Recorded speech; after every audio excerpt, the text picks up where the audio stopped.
સમાચારોમાં આગળ વાત કરી વડોદરાની. વડોદરામાં મહારાજા સયાજીરાવ ગાયકવાડ યુનિવર્સિટીમાં પુલવામામાં થયેલ આતંકી હુમલામાં શહીદ થયેલા જવાનોને યાદ કરી એજીએસયુ દ્વારા પુષ્પાંજલિ અર્પણ કરી જવાનોને યાદ કરવામાં આવ્યા હતા, જેમાં એજીએસયુ ગ્રુપના પંકજ જયસ્વાલ દ્વારા વધુ માહિતી મીડિયા સમક્ષ પૂરી પાડી શ્રદ્ધાંજલિ અર્પણ કરવાનો કાર્યક્રમ યોજવામાં આવ્યો.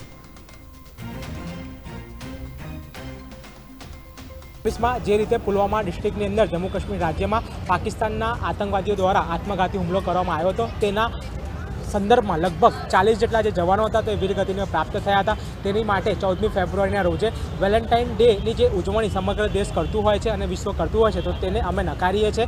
આ કલ્ચર આપણું છે જ નથી, બ્રિટિશનું આ કલ્ચર છે, અંગ્રેજોનું કલ્ચર છે.